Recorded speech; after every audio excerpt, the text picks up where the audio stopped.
राम राम राम हरे हरे हरे कृष्ण कृष्ण कृष्ण हरे हरे हरे राम राम राम हरे हरे हरे कृष्ण कृष्ण कृष्ण हरे हरे हरे राम राम राम हरे हरे हरे कृष्ण कृष्ण कृष्ण हरे हरे राजाधिराज प्रभु रामचंद्र महाराज की जय।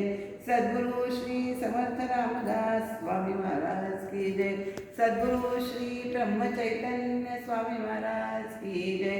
जय जय रघुवीर समर्थ। गणेश शारदा चैव सद्गुरु सज्जनस्तथा आराध्य दैवतं गुह्यं सर्वं मे रघुनन्दना।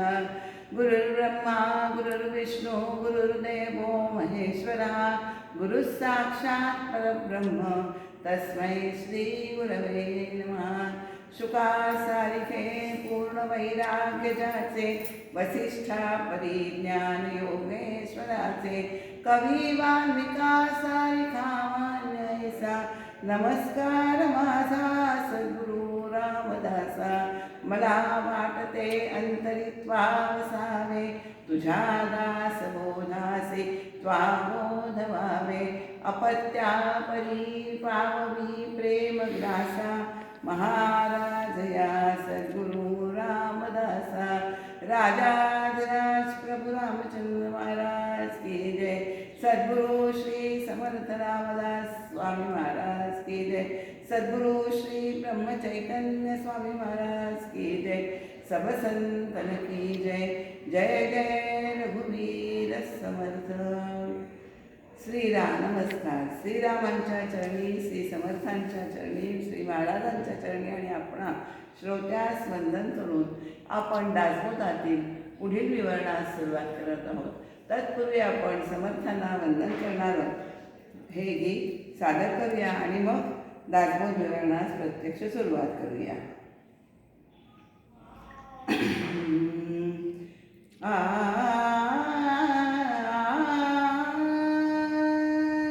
साधना सप्ताह शिवथर घडीचा।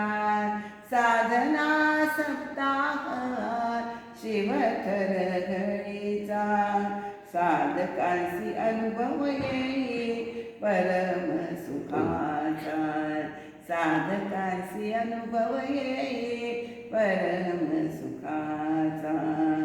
भूपाळी काकड आरती देवदर्शन अर्पूतयांसी विशुद्ध मन।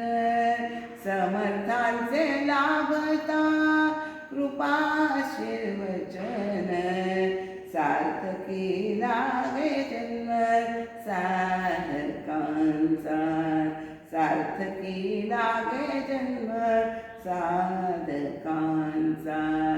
साधना सप्ताह शिवथर घडीचा। साधकांसी अनुभव येई परम सुखाचा। घडीमध्ये येता होई आनंदित मन। समर्थ दर्शने सुखावले लोचन। समर्थ दर्शने सुखावले लोचन। भावे करिता समर्थांचे गुणगान। अंतरी पूर लोटे भक्ती रसाचा। साधना सप्ताह शिवथर घडीचा। साधकांसी अनुभव येई परम सुखाचा। सप्ताहासी प्रारंभ केला अक्कांनी। वंदन करू भावे तयांचे चरणी। शिवथर घडी साधक येती आवर्जुनी। येण्या लाभतो श्रवण भक्तीचा। साधना सप्ताह शिवथर घडीचा। साधकांसी अनुभव येई परम सुखाचा। ज्येष्ठ समीक्षक निरूपणी उकलिती विषय अनेक आकलन होता साधक होती निशंक आदर दयामयी वाढे सकलांचा साधना सप्ताह शिवतर घडीचा साधकांसी अनुभव येई परम सुखाचा सप्ताही लाभे समर्थ सहवास कृपेत यांच्या नुरे कुठलीच आस कृपेत यांच्या नुरे कुठलीच आस काव्य पुष्प हे तव चरणास अर्पी अंगीकार करीन नेहमीचा साधना सप्ताह शिवथर घडीचा साधकांसी अनुभव येई परम सुखाचा साधकांसी अनुभव येई साधकांसी अनुभव येई साधकांसी अनुभव येई परम सुखाचा सद्गुरु श्री समर्थ रामदास स्वामी महाराज की जय जय जय रघुवीर समर्थ।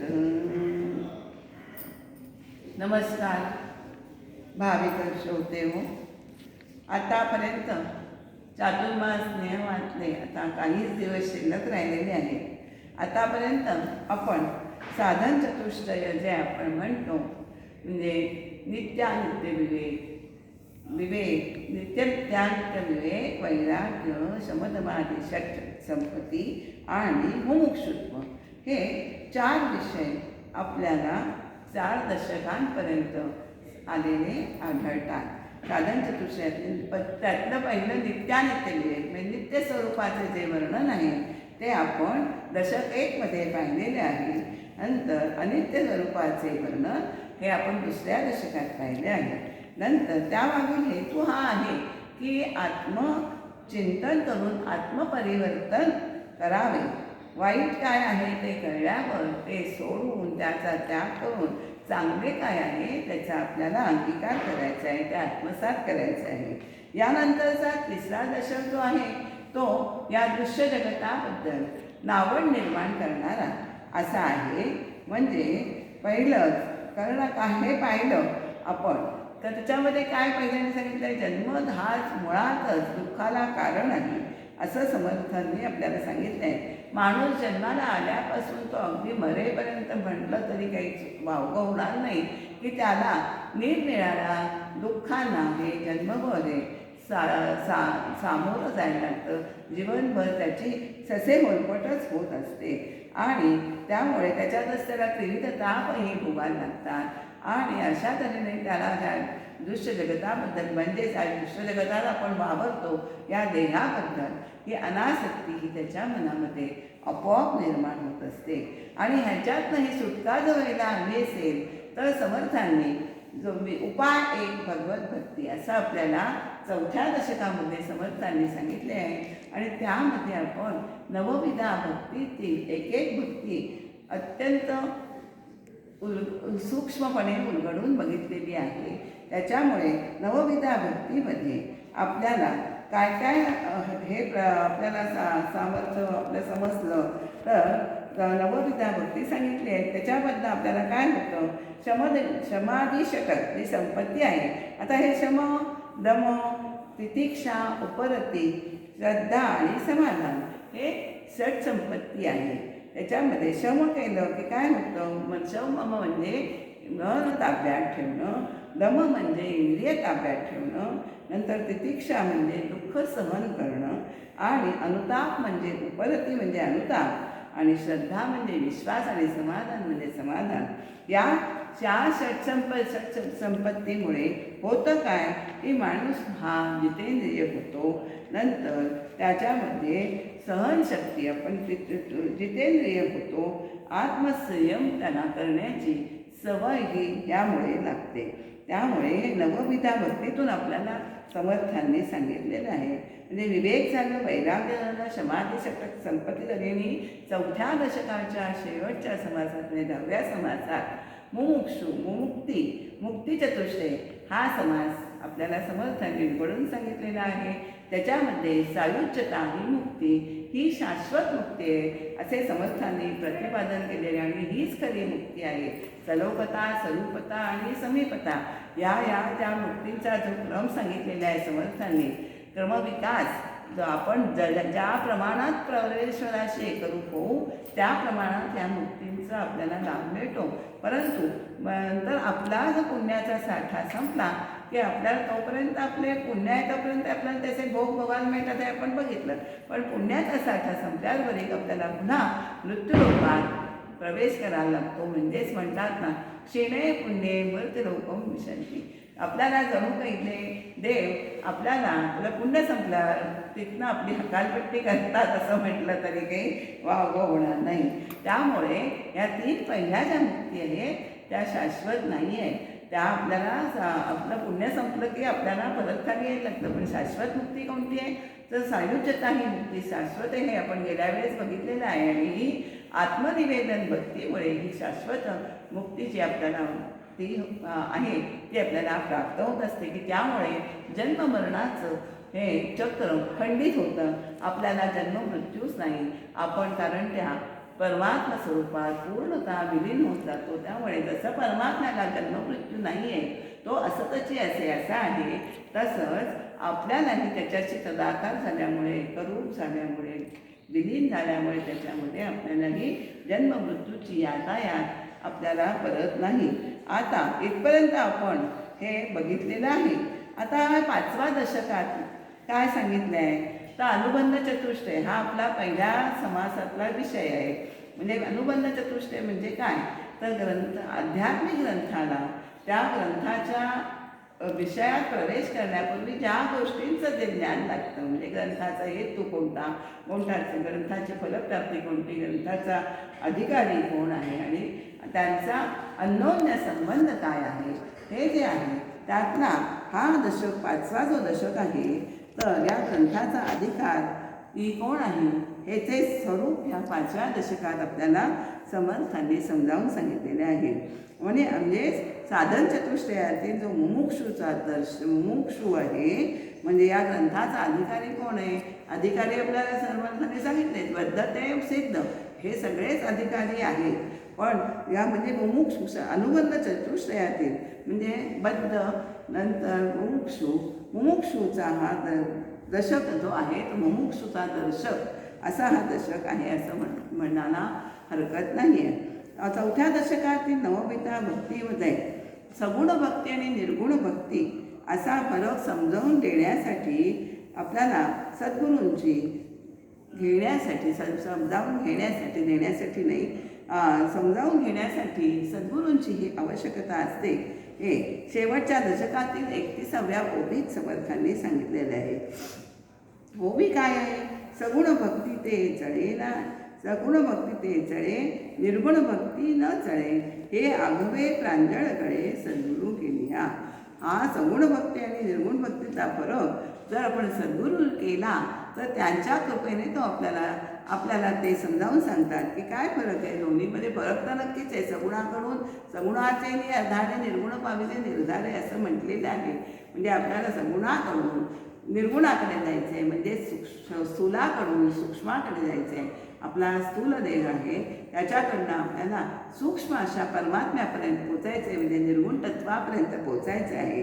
त्यामुळे या 5व्या दशकात काय सांगितलं आहे तर सद्गुरू फरक सांगतात आपल्याला समजावून. सगुण भक्ती आणि सगुण भक्ती निर्गुण भक्ती याचा फरक सद्गुरू सांगतात. मग त्यासाठी आपल्याला गुरु काय करायचा हे आपल्याला 5व्या दशकात समर्थांनी सांगितले. गुरु कसे असतात ते त्यांना उपदेश करतात. ते ग्रहण करणारे 4 सगळेच शिष्य हे सारख्या अधिकाराचेच असतात. ते ग्रहण करण्याची कपॅसिटी आपण म्हणतो त्याला क्षमता ही प्रत्येक शिष्याची वेगळी आहे. त्यामुळे ते ग्रहण करणारे सुद्धा 4 प्रकारचे अधिकारी आहेत. कोणकोणते अधिकारी आहेत? बद्ध आहेत, मुमुक्षु आहेत, साधक आणि सिद्ध असे या सगळ्यांचे विवरण हे आपल्याला 5व्या दशकात आढळतं. प्रामुख्याने हे विवरण आपल्याला आढळतं. उपदेश, अनुग्रह, मंत्र, दीक्षा ही गुरु शिष्य संबंधातूनच होणारी क्रिया आहे. म्हणजे उपदेश करतो तेव्हा गुरु पाहिजे करणारा आणि घेणारा शिष्य पाहिजे. म्हणजे गुरु शिष्य संबंध याच्यातूनच हा उपदेश देण्या घेण्याची क्रिया ही आपल्याला होत असते, माहिती आहे आपल्याला. आपण आता 5व्या दशकाच्या अनुषंगाने हे आपण विवरण करायचं आहे. त्यामुळे सद्गुरूंकडनं हे आपल्याला हे ज्ञान ग्रहण करायचे आहे. जे ज्ञान वेदांनाही सुकर झालेलं नाही आहे, जे ज्ञान वेदांनाही सुकर झालेलं नाही आहे तेही त्याच्या बाबतीत मौनावले आहेत. म्हणजेच मौनावलेत म्हणजे काय? नेती नेती असं म्हणतात की हे नाही ते नाही, परब्रह्म म्हणजे हे नाही ते नाही असं आपल्याला वेद म्हणतात. आणि ते ज्ञान हे सद्गुरूच आपल्याला करून देतात. सद्गुरू शिष्याला हे आत्मज्ञान करून देतात. सद्गुरू शिष्याला ते साक्षात रोकडे स्वरूपात अनुभवास आणून देतात. परब्रह्मस्वरूप हे सद्गुरू शिष्याला साक्षात रोकडे म्हणजे प्रत्यक्ष त्याला अनुभवास आणून देतात. त्या ज्ञानाचे वर्म हे सद्गुरूंकडूनच आपल्याला समजत असते. म्हणून सद्गुरूंप्रती शिष्याची नेहमी शरणागती असणे आवश्यक आहे. देव पाहायचा असेल तर सत्संगावा, आणि सत्संग हा सद्गुरूंशिवाय कोणता अधिक सत्संग असू शकणार. त्यामुळे सत्संग व्हावा. सद्गुरू इतका चांगला सत्संगच नाही. त्यामुळे आपल्याला कसं आहे बघा, गुरु वाचून ज्ञान नाही, गुरु केला की ज्ञानप्राप्ती. ज्ञान म्हणजे अर्थात आत्मज्ञान. आता हा विषय आपल्याला पुढे बोलायचाच आहे. ज्ञान भौतिक जगतातील जे ज्ञान आहे ते देणारे ते गुरु, आणि मोक्ष परमात्म स्वरूपाचे जे ज्ञान आहे ते देणारे आहे ते सद्गुरू आहेत. हा फरक समर्थांनी आपल्याला ह्या सद्गुरू रक्षण ह्या समासात आपल्याला सांगितलेला आहे. आणि गुरुपदेशाचे शिष्याला अतिशय महत्त्व असतं. त्यामुळे संत आणि सत्पुरुष हेच सद्गुरू होऊ शकतात. अन्यथा दुसऱ्या कोणालाही सद्गुरू होण्याचा अधिकार नाही आहे. तेच मोक्षदाता गुरु आहेत. हे गीतेमध्ये आपल्याला सांगितलेत ना. स्थितप्रज्ञाची लक्षणं कोणती आहेत? तर स्थितप्रज्ञस्य का भाषा समाधिस्थ केशव असं अर्जुन श्रीकृष्णाला विचारतो. त्याच्यावर ते काय म्हणतात? सुखदुःख समयकृत्वा लाभालाभो जया जयो. हे स्थितप्रज्ञाचं लक्षण आहे. ते आपल्याला सद्गुरूंच्या ठाई प्रकर्षाने आढळतं. आता या दशकात मंत्रांचं दशक असं ह्याचं नाव आहे. दशकाचं नाव काय आहे? प्रत्येक दशकाला नाव आहे. तर ह्या 5व्या दशकाला मंत्रांचं असं नाव आहे. तर का म्हटलं आहे? तर ह्याच समासात ह्याच दशकातल्या 4थ्या दशक समासामध्ये अनेक मंत्र आहे, अनेक प्रकार आणि अनेक मंत्र सांगितलेले यांचा उल्लेख आलेला आहे. त्यामुळे या दशकाचे नाव हे मंत्रांचा दशक असं पडलेलं आहे. आणि असं जरी असलं ना तरी या दशकाचा मुख्य विषय जो आहे तो आत्मज्ञानाचाच तो विषय आहे. म्हणजे आपल्याला आपण कोण हे कळणे म्हणजे हे ज्ञान म्हणजेच आत्मज्ञान हा विषय आपल्याला या दशकात अभ्यासाचा आहे. त्यामुळे एक आपण एक समासाचा समालोचन करत जाऊन पुढे शुद्ध ज्ञान म्हणजेच आत्मज्ञान या समासापर्यंत आपल्याला पटकन पोचता येईल. पहिल्या समासाचे नाव गुरुनिश्चय आहे. या 5व्या दशकातील पहिल्या समासाचे नाव आहे गुरुनिश्चय. सद्गुरू वाचवणी सापडेला सोय धरावे ते पाहे आधी आधी. आपल्याला हे एकदा पटलं ना की गुरु करण्याची निश्चय जो होतो तो आपल्या मनी हा निश्चित होतो. आपल्याला सद्गुरूशिवाय मार्ग दाखवणारा कोणी नाही आहे हे आधी आपल्याला पटलं पाहिजे. आणि मगच आपल्या मनामध्ये हा निश्चय गुरु करावा असा निश्चय निश्चित होतो. मग त्याला शोधून काढायची ही जबाबदारी शिष्यावर येते. शोधून काढण्यासाठी त्याला आपल्याला प्रसंगी खूप कष्ट सहन करावं लागतात. त्याला त्याच्या शोधार्थ आपल्याला बाहेर पडावं लागतं, हिंडायला लागतं.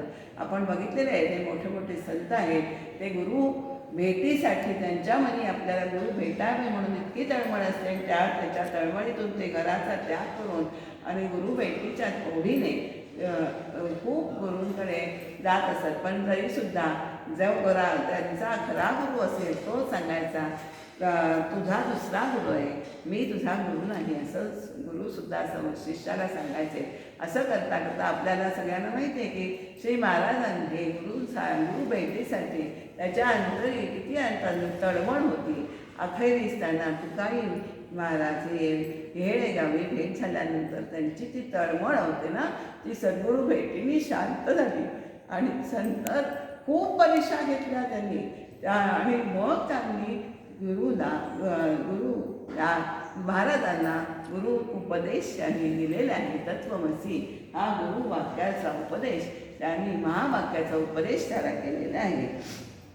तर त्यासाठी काय प्रयत्न करणं, त्याचे गुरु भेटीसाठी यत्न करणं हे आपल्या हाती असतं. आणि आपली गुरुमंत्र घेण्याची पात्रता आपली तेवढी झाली पाहिजे, तेवढी साधना आपल्या हातून झाली पाहिजे. आणि तसं झालं ना तर खरोखर आपल्याला गुरु भेटीसाठी प्रयास वेगळा करावा लागत नाही. आपली तयारी झाली की संत हे पैसा आपल्या घरी चालत येतात. आपल्याला त्यांची भेट ही आपसूक होत असते. पण हे एवढं सोपं आहे का? त्यासाठी काय करायला पाहिजे आपल्याला की आपल्याला काय करायचं आहे, त्यासाठी आपल्याला त्यांच्या चरणी अढळ निष्ठा ही ठेवायला लागणार आहे. अढळ निष्ठा ठेवली नंतर नामस्मरण करायला पाहिजे. अशी आपली पात्रता, गुरुपदेश येण्याची पात्रता ही आपण वाढवायची आहे. आणि मग सद्गुरू आपल्याला जो गुरुपदेश देतात आणि हे ज्ञान प्राप्त जे आपल्याला गुरुपदेश देऊन आपल्याला उपदेश म्हणजे काय की बोध करणं, शिष्याला बोध करणं. मग तो बोध तो आपल्या नेत्रावाटे करू शकतात. स्पर्शन दर्शन असे प्रकार आहेत. स्पर्शाने म्हणजे शक्तिपात करून तो आपल्याला तो बोध करू शकतात. नेत्राद्वारे नजर भेट आपण म्हणतो ना, तशी झाली, नजर झाली तरीसुद्धा सद्गुरूंच्या नजरेतनं ती कृपा आपल्यापर्यंत पोचत असते. नंतर आशीर्वाद त्यांच्या वाचेतनं म्हणजे ते वाचेतनं तो मंत्र देतात तो आपल्याला जपायचा आहे. म्हणजे ही त्यांची कृपाच आहे की आपल्याला त्यांच्या मुखाने आपल्याला मंत्र मिळणं ही सद्गुरू कृपा आहे. सद्गुरू कृपा म्हणजे काय ही आम्हाला एक प्रश्न आला. तर कृपा करणं म्हणजे काय की अशा तऱ्हेने सद्गुरू आपल्यावर कृपेची पाखर घालत असतात. त्यामुळे सद्गुरू कृपा होणं ही अत्यंत दुर्लभ गोष्ट आहे आणि ती कष्टसाध्य आहे की शिष्याने करायची आहे. तर आता हे ज्ञान त्यांच्याकडनं आपल्याला येतं. हे ज्ञान प्राप्तीचे सुद्धा 2 मार्ग आहेत बरं का. एक भक्ती मार्ग आहे आणि एक दुसरा जो मार्ग आहे तो योग मार्ग आहे. यामध्ये आता आत्मज्ञान हे अलौकिक ज्ञान आहे आपल्याला माहिती आहे. आणि यामध्ये ज्ञाता हा ज्ञेय म्हणजे जाणण्याची वस्तू ते ज्ञेय त्याच्यापासून वेगळा राहूच शकत नाही. म्हणजेच ते दोघं एकरूप होतात. ज्ञाता आणि ज्ञेय हे दोन्ही एकरूप होतात. त्यामुळे एकरूप होऊन जातात. त्याच्यामध्ये ज्ञाता हा ज्ञेयामध्ये विलीन होऊन जातो. आणि यासाठीच आपल्याला आता भक्ती मार्ग कोणता आणि ज्ञानमार्ग कोणता याचं आपण थोडक्यात बघूया. आता मीपणाने पाहणारा आणि जाणणारा, आपण हे सगळं मीपणाने जगत पाहतोय. ते जाणणारा आपण द्रष्टा म्हणजे आपण त्रयस्थ दृष्टीने पाहायचं आहे. जे काही आपल्याला अनुभवाचे असतं, कोणतीही गोष्ट आपल्याला अनुभवात ही शिरत असते आणि त्या सगळ्यांमध्ये आपल्याला भगवंत पाहता होतं काय शेवटी तो स्वतःमध्येही आपल्याला तो भगवंत दिसायला लागतो. म्हणजेच आपल्याला मग आत्मसाक्षात्कार होतो. सगळीकडे सर्वत्र भगवंत बघता तो आपल्यातही आपल्याला स्वतःला दिसणं म्हणजेच आत्मसाक्षात्कार होणं. हा झाला भक्ती मार्ग. आणि दुसरा मार्ग कोणता आहे आपण बघितलं, ज्ञानमार्ग आहे. ज्ञानमार्गामध्ये काय द्रष्टा आणि दृश्य यात एक जोडीपैकी याची जोडी आहे बरं का. द्रष्टा आणि दृश्य हे विलीन करून टाकलं. केवळ द्रष्टा उडवायचे, दृश्य जगत हे विलीन करायचे. कशामध्ये ह्याच्यामध्ये आपल्याला जे जाणायचे परमात्म्यामध्ये, तर ते दृष्ट जगत हे विलीन करून केवळ द्रष्टा उरवणे म्हणजे हा ज्ञानमार्ग झाला. यामध्ये काय काय होतं, तर जे जे अनुभवात शिरतं ते तो नाही म्हणजे तो परमात्मा नाही. म्हणजे आपण जे म्हणतो ना नेती नेती, म्हणजे हे नाही म्हणजे ते नाही, परमात्मा म्हणजे असा नाही आहे तसा नाही आहे, ते नेती नेती ऐसे वेदस्तवी ते आपण म्हणतो ना, तसं यामध्ये जे अनुभवात शिरतं ते म्हणजे तो परमात्मा नाही. नेती आता निश्चय करेल, दृश्याचा निराश करायचा आहे आणि मग स्वतःचा दृश्यामध्येच आपल्या तेवढं देह होतं ना, मग स्वतःचा देह प्राण मन आणि बुद्धी ही देखील दृश्यातच मोडतात. ते उमजून स्वयंप्रकाश मी आत्मा चा साक्षात्कार आपल्याला होतो. स्वयंप्रकाशित आत्मा आहे, स्वयंप्रकाश मीचा साक्षात्कार होतो, असा हा ज्ञानमार्ग आहे. वास्तविक आत्म्याचे स्वरूप हे आत्मा हेच आपलं स्वरूप आहे. ते जाणारं त्याचे स्वरूप यथार्थ अनुभवास येण्यासाठी वास्तविक काही सोडण्याची गरज नाही आहे, काही धरण्याची गरज नाही आहे. पण आणि फक्त तसंच आहे तसं अनुभवाला यायला पाहिजे, ते जरुरीचे आहे. पण तर त्यासाठी काय होतं, की अविद्या जी आहे ना ती निवृत्त झाली पाहिजे. ही अविद्या हे अज्ञान जे आहे ते आपल्यातनं निवृत्त झालं पाहिजे.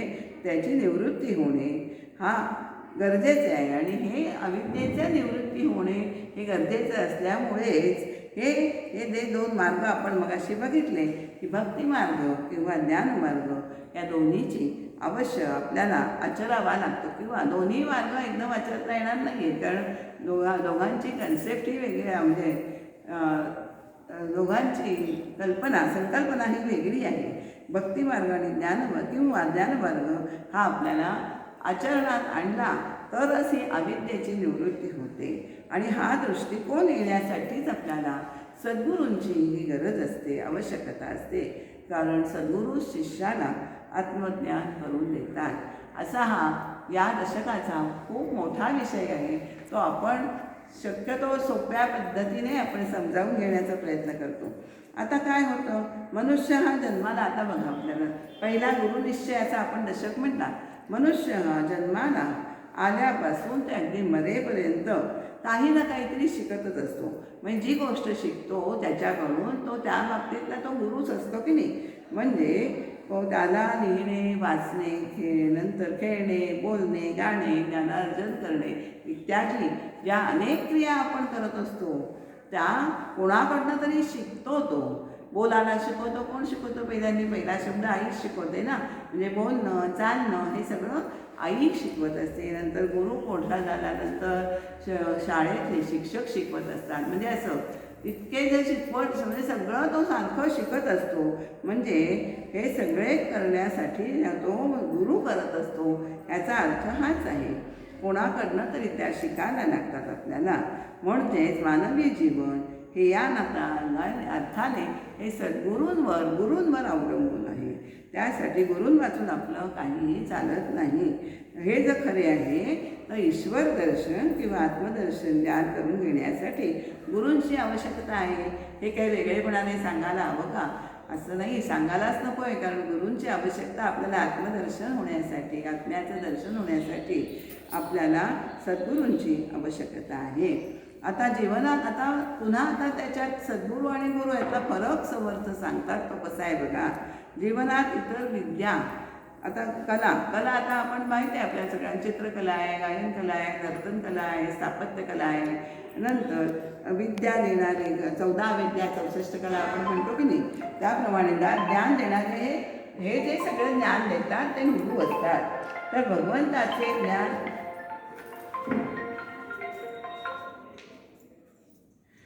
जीवनात इतर कला विद्या ज्ञान देणारे हे गुरु असतात. तर भगवंताचे ज्ञान करून देणारे हे सद्गुरू असतात. परमार्थ हा अतिंद्रिय आहे, अतिशय सूक्ष्म असा विषय आहे. सामान्य माणसाला तो सर्वस्वी अज्ञात असतो.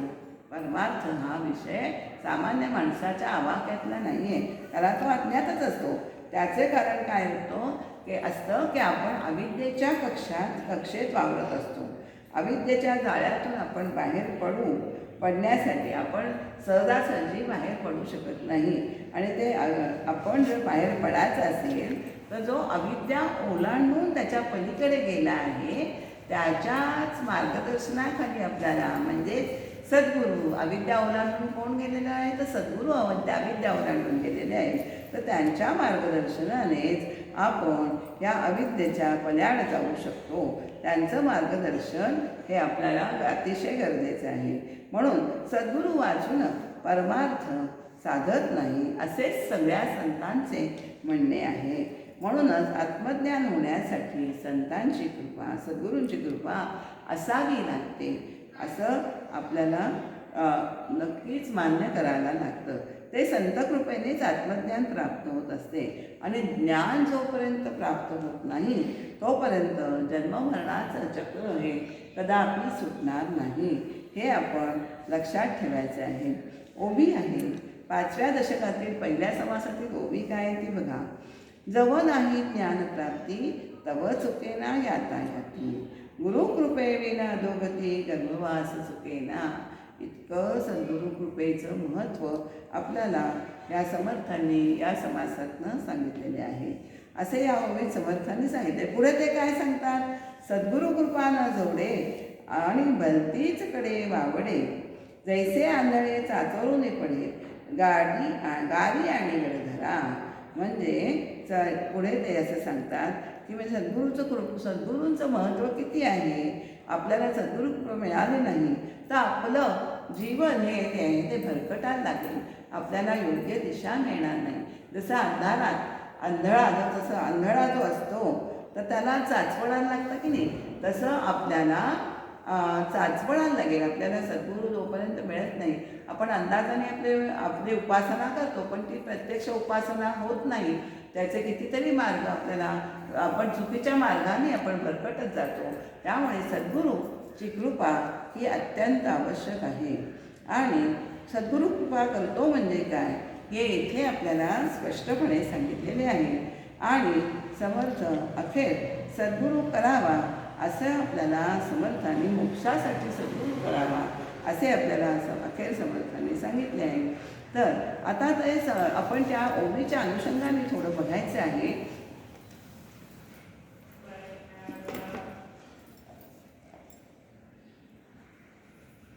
सद्गुरू बिन ज्ञान काही सर्वथा होणार नाही, अज्ञान प्राणी प्रवाही वाहतची गेले. सद्गुरू कृपेशिवाय ज्ञान प्राप्त होत नाही आणि ते होणारही नाही. आणि अज्ञानी प्राणी म्हणूनच या माया प्रवाहामध्ये वाहत जातात. कुठल्या कुठे ते जातात. ज्ञानविरहित जे काही केले जे केले ते जन्मासी मूळ आले. म्हणून सद्गुरूंची पावले सुदृढ धरावी. ज्ञानविरहित तुम्ही कोणतीही गोष्ट करायची ते तुम्हाला ज्ञान समजून करा, उमजून करा. आणि नाही केलं तसं तर आपल्याला पुन्हा काय होणार आहे की जन्म मृत्यू आपल्याला चुकणारच नाही आहे. ज्ञाना वाचून जे साधन करावे त्या जन्ममरणाच्या फेऱ्यातून ते सोडतच नाही तर उलटं ते जन्माला कारणच होतं. असं त्यासाठी म्हणून सद्गुरूचे पाय आपण दृढ धरायचे आहे. आणि जयासी वाटे देव पाहावा तेणे सत्संग धरावा. सत्संग म्हणे देवा पावे चेत नाही. ज्याला देव भेटावा असं वाटत असेल त्याने सत्संग हा करायचा आहे. आणि सत्संग हा आपल्याला सत्संग म्हणजे अर्थात सद्गुरूंचा सहवास संतसंग हाच आपल्याला देवापर्यंत पोहोचवणारा असतो. आणि त्याच्या सद्गुरूशिवाय जी दाना साधनं करतो ना तर ते गुरुकृपेविना कुडकुडी व्यर्थची होती. ते म्हणजे काय होतं, गुरुकृपे आपल्याला ते त्याचे श्रम होतात, ते फुकटच जातात. नंतर मग काय काय त्याच्यासाठी आपण करतो. सद्गुरू आपण मनाने आपल्या काय करतो बघा याच्यात दिलेलं आहे. पण काय करतात विनाकारण भोजन बनवते, साधनं फुकट जातात.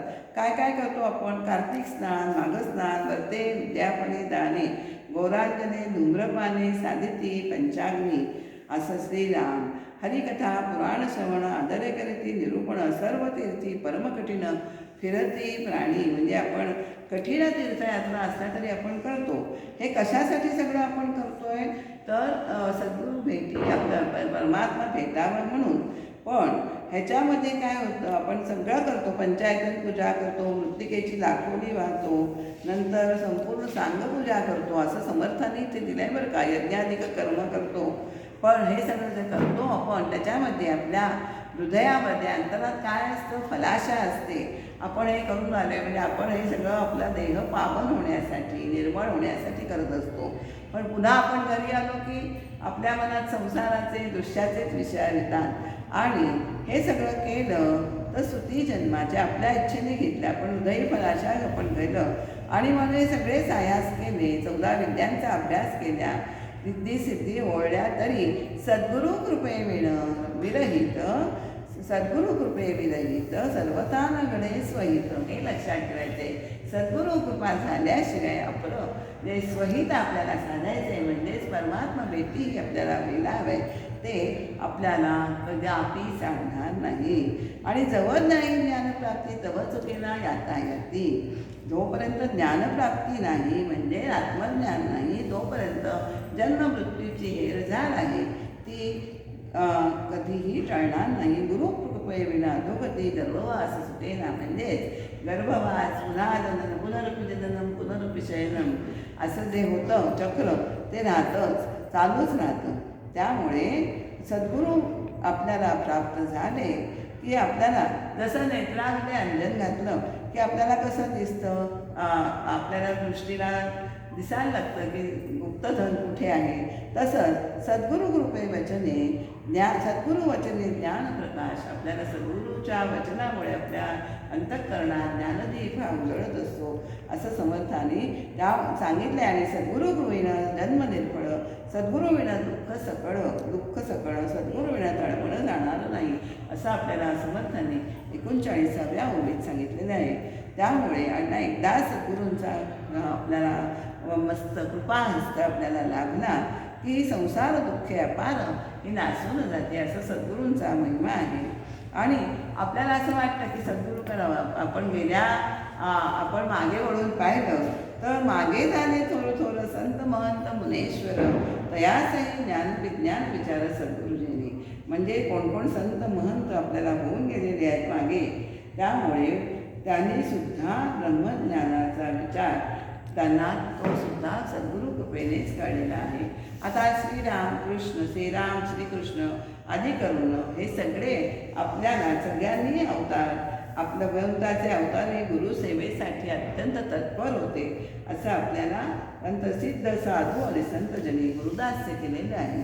त्यामुळे आपल्याला अगदी म्हणजे तसं बघितलं सकळ सृष्टीचे चालक हरिहर ब्रह्मादिक तेही सद्गुरुपदी रंक म्हणजे लीन होऊन जातात आणि महत्त्वानं चालते. त्यांच्यापुढे ते महानता आपली हे दाखवत नाही.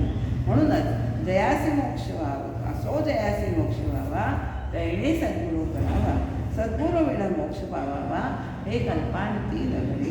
सद्गुरू शिवाय मोक्ष ही कल्पांती ही न घडणारी गोष्ट आहे.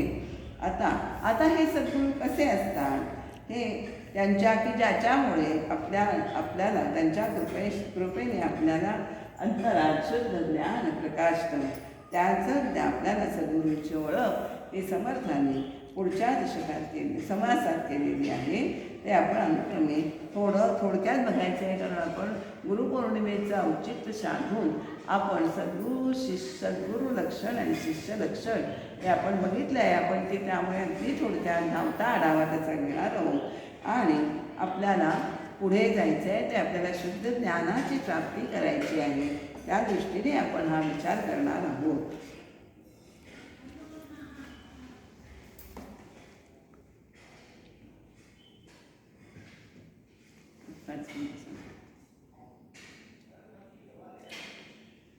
गुरु आणि सद्गुरू यातील फरक सुरुवातीला पुढच्या समासातला आपण बोलतोय. दशक दुसरा समास पाचवा, आपलं दशक पाचवा, समास दुसरा, गुरु लक्षण. यामध्ये समर्थाने प्रथमतः गुरु कोणाला म्हणावं आणि सद्गुरू कोणाला म्हणावं असा उल्लेख केलेला आहे. त्यामुळे त्यातली आपल्याला तुलना समर्थांनी करून दाखवलेली आहे की त्यामुळे सद्गुरू अधिक गुरु कोण आहे आणि मग आपल्याला सद्गुरू कोण हे आपोआप कळत जावं म्हणून आधी गुरु कोण यांची आपल्याला समर्थांनी माहिती दिलेली आहे. तर त्याच्यामध्ये सद्गुरूंचं मुख्य लक्षण काय आहे थोडक्यात आपण बघायचं आहे, कारण आपण सविस्तर भाग हा बघितलेला आहे.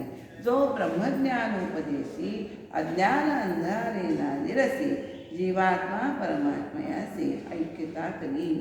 जो ब्रह्मज्ञानाचा उपदेश करतो, अज्ञानाचा अंधकार नष्ट करतो, जीवात्म्याची भेट परमात्म्याशी घडवून देतो, ऐक्य करतो, तो सद्गुरू आहे.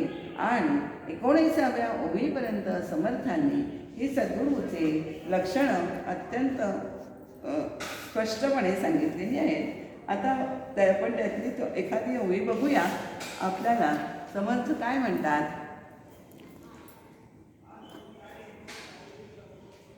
फोडून शब्दांचे अंतर वस्तू दाखवी निजसार, तोची निजसार तोची गुरु माहेर अनाथांचे. शब्दांचे अंतर, शब्दाला शब्द गुह्यार्थ, लक्षार्थ आणि शब्दार्थ असे 4 प्रकारचे अर्थ आहेत. गुह्यार्थ गूढार्थ असतो प्रत्येक शब्दामध्ये. म्हणजे शब्दाचे अंतःकरण म्हणजे शब्द उकलून त्यातला अर्थ काय आहे हे सांगतात ते सद्गुरू. आणि वस्तू दाखवी निजसार, वस्तू म्हणजे परमात्मा वस्तू, तोची गुरु माहेर अनाथांचे. आणि गर्भवासात सगळे इच्छाबंधनाचे ज्ञान देऊन ते आपल्याला शीघ्र सोडतो. गर्भवास कसा कोण चुकवतो तर ज्ञान देऊन शीघ्र सोडी तो सद्गुरू स्वामी. तर आपल्याला ज्ञान देऊन गर्भवास आपला चुकवतो तो सद्गुरू होय असं आपल्याला आणि किंवा वासना नदी महापुरी प्राणी पुढता क्रांती करी तेथे उडी घालून तारी तो सद्गुरू जाणारा. आपली ही महापूर आपल्याला ह्याच्यात माहिती आहे की हे सगळं रूपक केलेलं आहे. जीवाला वासना नदीच्या पुरातून आपल्याला तारून नेणारा कोण आहे तो सद्गुरू आहे असं त्याचं वर्णन आपल्याला समर्थांनी 19व्या ओळीपासून पुढे केलेले आहे. तर काय काय करतं आपल्याला वेदांचे अभ्यंतरिते काढून अपत्यापरी शिष्य श्रवणी कवळवरी उद्गार वचने. म्हणजे वेदांमध्ये जे गुह्य सांगितले ते उकल करून अपत्याला जसं भरवते माता तसं तो शिष्याला वेदांच्यातलं गुह्य ज्ञान जणू काही भरवतच असतो. त्यामुळे काय होतं आपल्याला त्याचा संदेह जो आहे तो निश्शेष होऊन जातो, संदेह तळून जातो आणि स्वधर्म आधारे प्रतिपादित आणि ते स्वधर्म संदेह नित्य जाळून जातो. त्यामुळे संदेह जाळण्याचं काम हे सद्गुरू करत असतात. संदेह फिटला की तुमच्या मनात प्रपंचावर परमात्म्याबद्दल निसंशय आपण त्याच्यावर श्रद्धा बसते. त्यामुळे असा सद्गुरू आपल्याला करायला हवा असं समर्थाने सांगतात. आणि मगाशी म्हटलं तसं की जे पोट भरून विद्या म्हणजे जे ऐहिक जीवनातील ज्या विद्या आहेत ते सद्गुरू शिकवतात, गुरु शिकवतात. पण ते की मोक्षदाते गुरु नाही. तर कोणते मोक्षदाते गुरु आहे जो ब्रह्मज्ञानोपदेशी आपण आता बोलूया असेल परमात्म स्वरूपाचं ज्ञान करून देणारे ते मोक्षदाते गुरु आहे. आणि यानंतर गुरु कसे नसावे याचंही वर्णन समर्थांनी उत्तम प्रकारे केलेले आहे. आणि पुढे ते काय म्हणतात, वाणे पिढींची पुणं कोची सद्गुरू सुलक्षण येथे चिरकावे शरण अत्यादये मोक्षे. म्हणजे आपल्याला तिथे शरण जायचं आहे. आता वाणे पिढींची पुणं हे आपल्याला हा मोठा मुद्दा आहे. कुठल्या 3 खुणा आहेत त्या आपल्याला बघायच्या आहेत. शास्त्र प्रचिती, गुरुप्रचिती आणि आत्मप्रचिती यांचा मनोमत संगम जो आहे तो आपल्याला ज्या पुरुषाच्या ठिकाणी आढळतो तीच उत्तम लक्षणांनी संपन्न अशा गुरूंची खूण आहे. जो मुमुक्षु आहे त्याने अत्यंत आदराने अगदी मनापासून त्याला शरण जायचे, त्याच्या चरणी लीन व्हायचे. सद्गुरू लक्षण सांगताना ही ओवी आपल्याला अजून दिसते. आता काय होतं, आत्मज्ञान प्राप्त होण्यासाठी आपल्याला आत्मज्ञान संपन्न व्यक्तीकडे जायला लागतं हे आपल्याला सगळ्यांनाच माहिती. आत्मज्ञान प्राप्त झालेल्या व्यक्तीकडे म्हणजे सद्गुरूंकडे आपल्याला जायला लागतं. कारण आत्मज्ञान हे सद्गुरू कृपेनेच प्राप्त शिष्याला प्राप्त असते. सद्गुरूजवळ राहून त्यांच्या मुखातून शास्त्रात सांगितलेले ज्ञान श्रवण करावं. म्हणजे शास्त्राधारे सद्गुरू हे नेहमी बोलत असतात, तर शास्त्रात सांगितलेलं ज्ञान हे सद्गुरू मुखाने श्रवण करायचे आहे.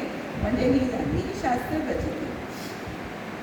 आणि ते ज्ञान सांगत असताना ते शिष्याला समजेल अशा शब्दात सांगत असतात आणि कथन करीत असताना सद्गुरू नकळतपणे आडून स्वतःचा अनुभव कथनही करीत असतात. आणि म्हणजेच हे त्यांचे आत्मप्रतीतीचे बोल असतात. ते शिष्याला वेदरहस्य ज्यामध्ये प्रकट झाले आहे असा परमार्थ सहजपणे स्पष्टपणे स्पष्ट करून सांगतात. तू स्वतः परमात्म स्वरूप आहेस, तू स्वतः परमात्म स्वरूप आहेस हे वचन ते आत्मप्रचितीने सांगतात. त्यांनाही आत्मप्रचिती आलेली असेल म्हणजे शास्त्रप्रचिती झाली आणि आत्मप्रचिती त्यांना आली म्हणजे ती गुरुप्रचिती झाली. म्हणजे महावाक्याचा बोध ते करत असतात. असे आपण बघितलं की वेदांची 4 महावाक्य आहेत. प्रज्ञानं ब्रह्महं, नंतर अहम ब्रह्मास्मि, तत्त्वमसि आणि अयमात्मा ब्रह्म ही वेदांची महावाक्य आहेत. म्हणजे यातून आपल्याला ब्रह्मज्ञान हे आपल्याला 4 वेदातून हे सांगितलं गेलेलं आहे. त्यामुळे संतांच्या मुखाने हे वेदांत विवरण ऐकल्याने आपल्याला शास्त्रप्रचिती होते. आपण मगाशी म्हटलं संतांच्या मुखाने वेदांत श्रवण केला की आपल्याला शास्त्रप्रचिती येत असते. आणि बोलण्याच्या ओघात सद्गुरू स्वतःच्या अनुभवाचे बोल दिग्दर्शन करतात. ही झाली गुरुप्रचिती. आणि नंतर आणि ती उरली ती आत्मप्रचिती. आत्मप्रचिती म्हणजे काय? स्वानुभव संपन्न सद्गुरू अनुभव प्राप्ती होण्याची युक्ती ही शिष्याला शिकवतात. स्वानुभव संपन्न सद्गुरू अनुभव प्राप्ती होण्याची परब्रह्माचा अनुभव प्राप्ती होण्याची युक्ती ही शिष्याला शिकवत असतात. या तिन्ही प्रचितींचा मनोसंगम सद्गुरूंच्या ठाणी झालेला आढळतो. वेदांमध्ये आणि संतांमध्ये वर्णिलेला स्वरूपानुभव, आपल्या सद्गुरूंचा अनुभव आणि आपला अनुभव म्हणजे आत्मप्रचिती हे तिन्ही प्रचितींचा संगम आपल्याला सद्गुरूंच्या ठाई आपल्याला आढळतो. आणि हीच त्यांची सद्गुरूंची मुख्य कोण आहे असं आपल्याला सांगता येतं. म्हणून ज्याला खरोखर मोक्षाची आस आहे त्यांनी या सद्गुरूंच्या चरणी लीन व्हावे आणि मनापासून आदराने त्यांना शरण जावे आणि अनुभव प्राप्ती करून घ्यावी. असं तिथपर्यंत आपल्याला या ओळीतून सांगितलेलं आहे समर्थाने. पुढचं विवरण आहे ते आपण पुढच्या भागात क्रमशः बघणार आहोत. त्यामुळे आपण आता इथेच वाणीला विराम दिला आणि पुढच्या समासाकडे नंतर वळायचं आहे. श्रीराम.